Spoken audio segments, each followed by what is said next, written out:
Hello Keepers, it is spooky season in Central Florida, which means it's time for Halloween Horror Nights 34. This year I want to break it down a little bit more than I have in the past for those who have been following me, and we're going to do 5 nights of Horror Nights here at Universal Studios Orlando. So with all that being said, let's go. Mike the Bee, the music. Welcome to night 1 of 5 nights of Halloween Horror Nights 34.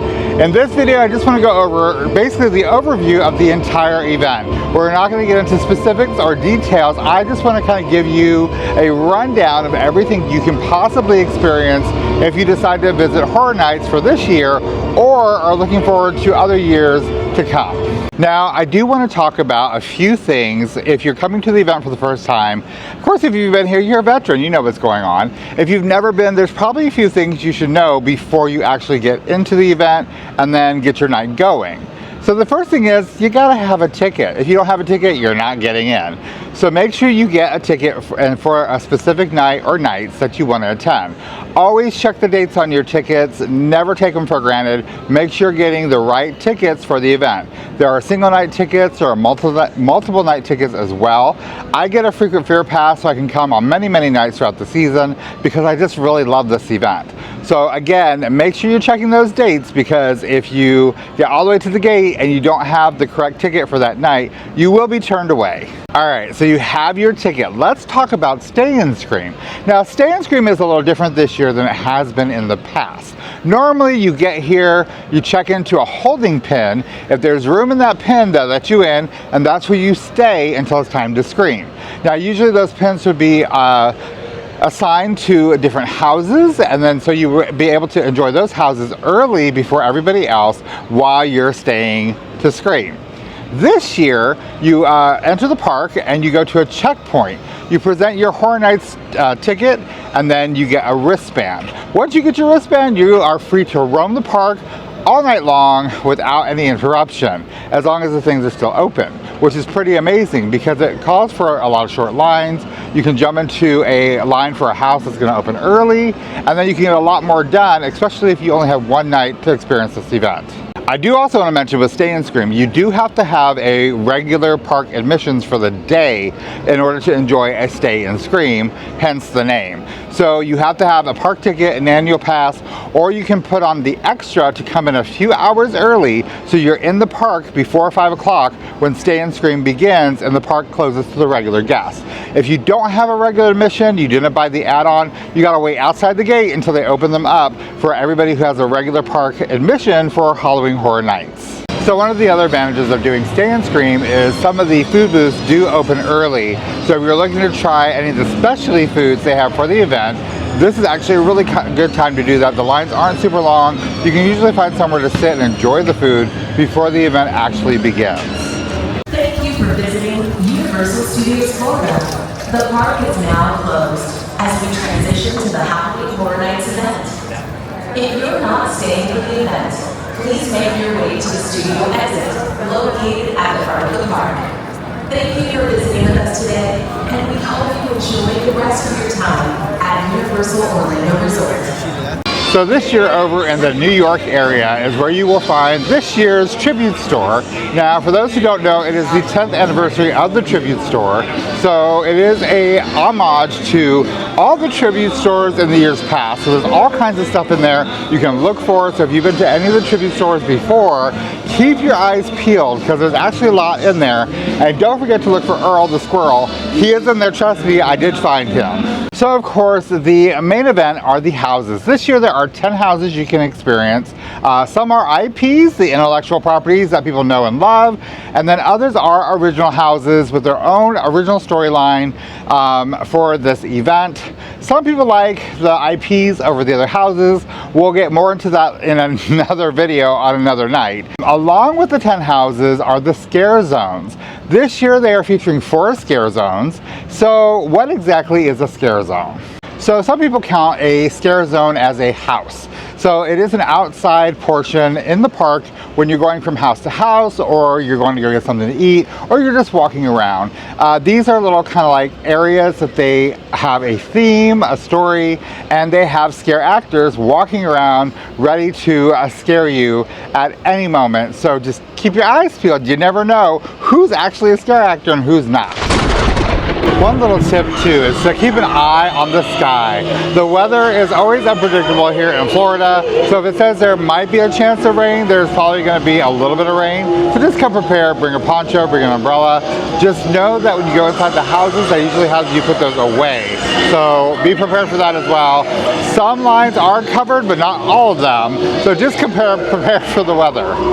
So it's also worth mentioning that when it rains, even when there's like a little sprinkle, all the scare actors, they go away, they get a signal and they have to go away. It's for their safety, it's for your safety.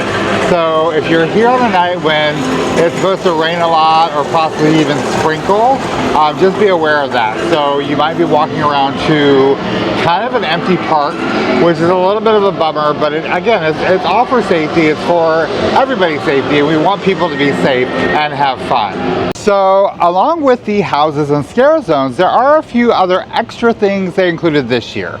Now normally there's 5 scare zones here at this event, and this year there is 4. So one of the areas that they normally use for a scare zone over in like the San Francisco area of the park is Club Horror, and this is literally a dance club in the middle of the event. A lot of people do walk right through because they're on their way to the next house, a show, get a bite to eat, whatever. But if you want to stop and you want to, like, you know, shake your groove thing for a minute, feel free, because that's what it's there for. One of the staples here at Universal Studios Florida is Mel's Drive-In. This is a quick serve. You can get burgers and fries. It's really, really cute. It is a recreation from the movie American Graffiti. So it's a fun little throwback and a way to look at something that could have been a movie prop but was not. Now during this event, this is turned into the iconic Mel's Die-In for Halloween Horror Nights. It's a famous photo op during the event, and this year they have included a little something extra. They included some zombie waiters. So outside of the restaurant, there are zombie waiters bringing you your order. So you just never know what they're going to bring you though, so watch out for those guys. If you happen to find your way over in the London area of the park and you know the secret special passageway to Diagon Alley, you may encounter some Death Eaters during Halloween Horror Nights. So one of the IPs featured this year is Terrifier.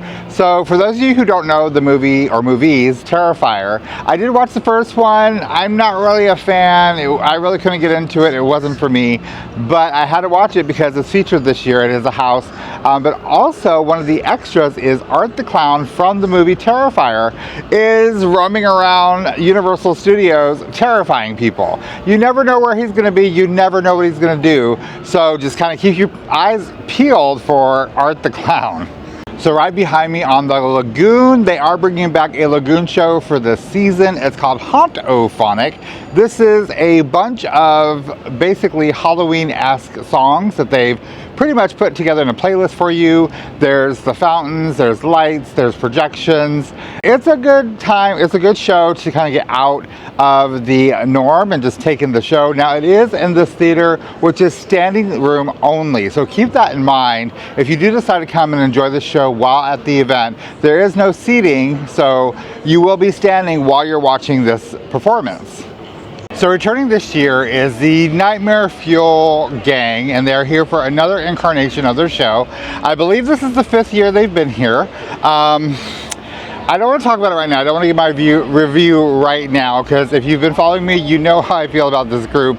They're very talented. They have some really cool things, but we'll get into that later. So definitely check the show times though, because they do change throughout the season. I believe they add more shows as the season goes on and it gets busier, and they have less shows earlier in the season. So do check those show times if you want to get over here, and get here early if you want to get a good seat. So no Horror Nights event couldn't be complete without a few chainsaws. So this year's Chainsaw Gang is located in the Springfield section of the park.